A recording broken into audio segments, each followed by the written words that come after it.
कि सवाल यह है कि मुसलमान लाख समझ जाए, फिर जाए तो जाए कहाँ।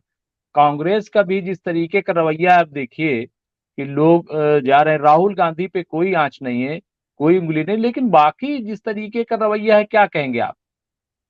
जाए तो जाए मैं कहाँ, किसके मुमताज साथ खड़ा भाई, हो।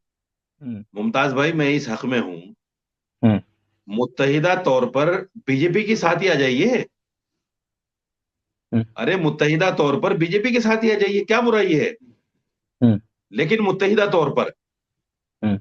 जब हम मुत्तहिदा तौर पर बीजेपी के साथ आ जाएंगे, तो ये जो सारी कहानियां चल रही है चलेंगी क्या? ये नहीं नहीं चलेंगी। तो वो ये लेंगे चली कहाँ। इसीलिए नहीं है। वो लेंगे कहाँ, लेंगे कहाँ। नहीं, लेने का मतलब ये है, आप तो ऐलान कर दीजिए कि साहब सारे मुसलमान बीजेपी को वोट दे रहे हैं, हम्म। और मुसलमान कहें हाँ जी हम वोट दे रहे हैं, बात खत्म हो गई। हम्म। लेने का मतलब ये थोड़ा ही कि भाई हम जो है हर आदमी को पदाधिकारी तो वो बना नहीं सकते। नहीं तो हर चलिए आदमी को तो निकलिए। पार्टी में नहीं लिया जा तो सकता। चलिए ये निकलिए, ये ऐलान ऐलान करवाया जाए, चलिए। हाँ बिल्कुल। नहीं, बाकायदा इस पर एक प्रेस कॉन्फ्रेंस होनी चाहिए। मेरा हाँ। मानना ये है कि अगर ये काम हमारे इंटेलेक्चुअल, हमारे जो बड़े उलमा हैं, हमारे जो बड़े सियासतदान हैं, अगर इस बात को कर लेते 2014 में ही, तो शायद ये दिन देखना नहीं पड़ता। और आज भी बहुत देर नहीं हुई है। आज भी अगर हम इस काम को कर लें कि भाई देखो, बीजेपी नहीं एक तो लोग पार्टी तो कहेंगे है। कि आप, नहीं नहीं, लेकिन लोग कहेंगे कि फिर आप एजेंट हो गए, तब फिर क्या वो तो करेंगे। वो तो वो तो जब मुस्लिम अलीगढ़ यूनिवर्सिटी की बुनियाद डाली, तो उनके ऊपर क्या क्या फतवे लगे आपको सर पता सैयद, है। सर सैयद पे। भाई उनको क्या क्या फतवे लगे उनके ऊपर। तो ये तो देखो, ये तो होना है। अगर ये बात, इस बात से डरकर कोई आदमी नहीं निकलेगा बाहर, तो कोई भी नहीं निकल सकता। हम्म। इसलिए हम्म। निकलना तो पड़ेगा। लोग हम्म। लगाएं फतवे हमारे ऊपर, कोई बात नहीं, हमें इस बात से हम्म। डर नहीं। लेकिन हमें ये दिख रहा है कि अगर हम ऐसा करेंगे हमारी कौम को फायदा होगा। हम्म। हम्म। और उस फायदे के लिए हम अपना नुकसान न देखें। जाती तौर पर अगर हमें कुछ नुकसान भी हो, हमें और गालियां भी मतलब मुल्क पड़े, का हम भी, लोग बुरा भला भी कहे, तो नहीं ठीक है, मुल्क कोई का भी बात नहीं। फायदा होगा, मुल्क का भी मुल्क फायदा का भी होगा। फायदा होगा, हमारी जो कौम का भी बिखराव हो फायदा रहा है होगा, वो, सबका फायदा। बिल्कुल हाँ, बिल्कुल। जो बिखराव तो है वो मैं नहीं समझता होगा। हूं कि बड़े फायदे के लिए अगर छोटा नुकसान भी हो रहा है तो उसमें कोई बुराई नहीं है। तो यानी आप ये इस कह रहे हैं कि तरीके को कोई बीजेपी काम, के लिए अब ऐलान करना चाहिए कि बिल्कुल बीजेपी ऐलान, को ही वोट बल्कि दो। खुले दिल से, खुले दिल से, हम्म। खुले दिल से ऐलान हो। और ये कहा जाए कि भाई तमाम मुसलमान देखो, मुमताज भाई एक चीज तो समझ लीजिए, हमने कांग्रेस को वोट दिया। कांग्रेस ने आजादी से लेकर अब तक, एक तो बहुत बड़ा जख्म कांग्रेस ने दिया पार्टीशन का, ये कांग्रेस की देन थी। किसी में हिम्मत नहीं थी पार्टीशन करने की। उसके बाद में 55,000 फसादात हुए हैं, ये तो आप समझ रहे हैं। और हम्म। उनमें हाशिमपुरा, मलियाना, भागलपुर, ये जो बड़े बड़े फसादात हैं, ये भी शामिल हैं, भिवंडी वगैरह के। ये सारे फसादात जो हुए हैं, दूसरे, मुसलमानों को नौकरियों में कहां देखो लाके खड़ा कर दिया। आज हद ये है कि खुद ही एक सच्चर कमेटी की रिपोर्ट तैयार कराई, और उसमें यह कह दिया गया कि मुसलमान दलित से बदतर जिंदगी जी रहा है। अरे भाई, कहाँ मुसलमान दलित से बदतर जिंदगी जी रहा है भाई? कौन सा मुसलमान दलित से बदतर जिंदगी जी रहा है? हम तो नहीं जी रहे हैं। मुसलमान तो अल्लाह का शुक्र खुशहाल है। एक आदमी जो मजदूरी कर रहा है, वो भी 500 रुपए 700 रुपए रोजाना कमा रहा है। खर्चा उसका 200 रुपए का है, और कमा रहा है 500 700 रुपए। तो दलित से बदतर ये सब कहीं ना कहीं खौफो हिरास में मुबतला करने के लिए कांग्रेस ने इस तरह के जाल बिछाए थे कि मुसलमान अपने आप को बिल्कुल कमतर समझने लगे, एहसास कमतरी का शिकार हुए। तो कांग्रेस को हमने वोट दिया, कांग्रेस ने ये किया। अभी पिछले इलेक्शन में हमने अखिलेश यादव को भर भर के वोट दिया, आंख बंद करके वोट दिया, और हमने सोचा कि ये हमारी आवाज उठाएगा। कहां है अखिलेश यादव? मुसलमान का नाम लेना नहीं चाहता, मुसलमानों को अपने स्टेज पे बुलाना नहीं चाहता, मुसलमानों को खुलकर सपोर्ट करना नहीं चाहता। तो बीजेपी हो, कांग्रेस हो, कोई भी पार्टी हो, है तो ये सारी हिंदुओं की पार्टी। हमने जब सोनिया गांधी को, राजीव गांधी को, नेहरू जी को हमने मान लिया, तो हम नरेंद्र मोदी को क्यों नहीं मान सकते भाई? वो भी हिंदू है, ये भी हिंदू। राम मंदिर के नाम पर सब एक हो गए ना। बताओ किसने मुखालफत की है? किसने कहा खड़े होकर के नहीं, मुसलमानों के साथ अन्याय हो रहा है, उनको बाबरी मस्जिद उनकी नहीं टूटनी चाहिए? एक आदमी, एक नेता बताओ। क्योंकि राम मंदिर के नाम पर आस्था तो सबकी एक है ना। तो वो कैसे बोल देंगे कि मुसलमानों को बाबरी मस्जिद मिलनी चाहिए? तो मेरा मानना यह है कि जब हमें हिंदुओं को ही नेता मानना है, चाहे वो अखिलेश यादव हो, मायावती हो, राहुल गांधी हो, तो हम नरेंद्र मोदी को नेता क्यों नहीं मान सकते? उनको भी मान लो। उससे ये है कि कम से कम फसादात तो कम होंगे भाई, मुसलमानों की जानें तो बचेंगी। लेकिन मुसलमानों के वो साथ जो एक्सेप्ट कुछ करेंगे रोजाना हो क्या, रहा है।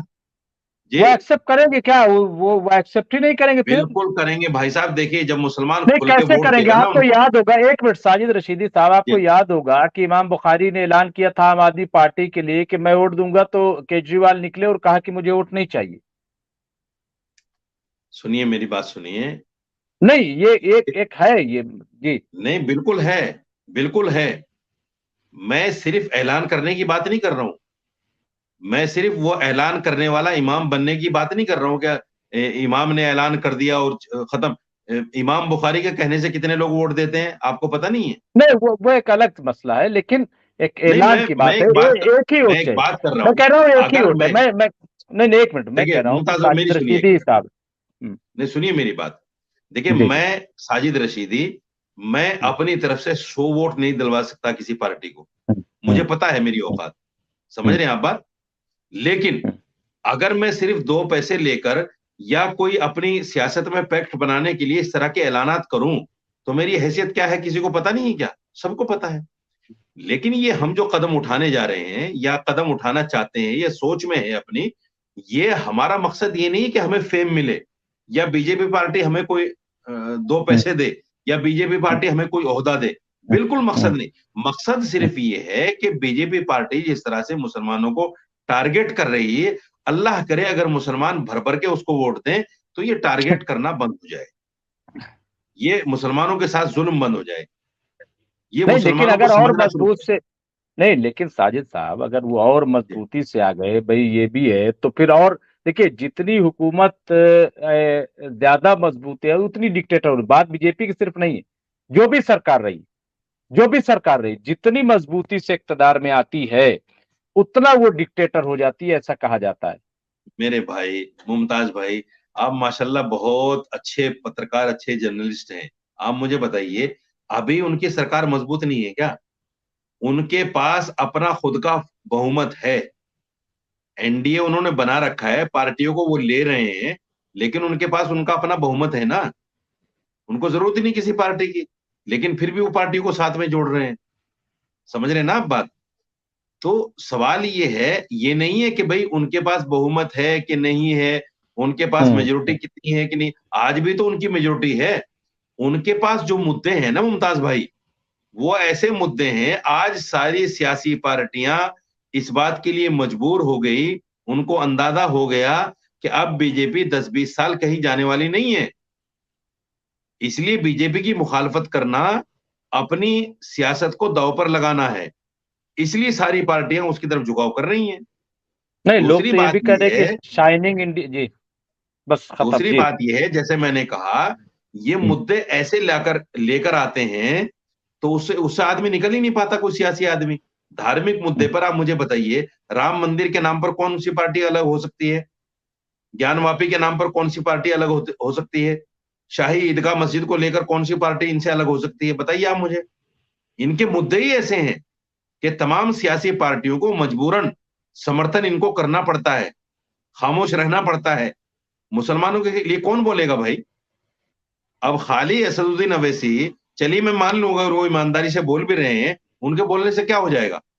और अगर सारा मुसलमान एक तरफ भी हो जाए, भाई अगर हम मान लें कि 30-40 करोड़ मुसलमान है और सारा मुसलमान अपनी एक पार्टी बना ले, बहुमत तो हमारे पास जब भी नहीं है, क्या कर सकते हैं हम जब भी? बताइए आप मुझे।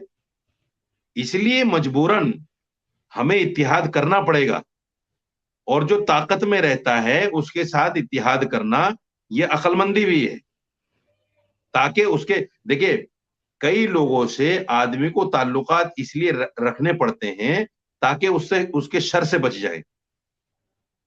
हमें पता है कि इससे नफा नहीं मिलेगा, किसी आदमी से हम ताल्लुकात रख रहे हैं, हमें पता है कि इससे नफा मिल ही नहीं सकता, फायदा हो ही नहीं सकता, लेकिन दफे शर के लिए हमें उससे ताल्लुकात रखने पड़ते हैं। बड़े लोग कहते हैं मियाँ, क्यों क्यों सलाम की खातिर मियाँ को रुसाया? तो ये जो सारी चीजें हैं, ये चीजें हमें देखना और समझना पड़ेगी भाई। अगर हम इन चीजों को नहीं समझेंगे और हमारे उलमा, हमारे जो अकाबिरीन हैं सियासत में या मजहब में, अगर इन चीजों को नहीं समझेंगे तो नुकसान उठाना पड़ेगा।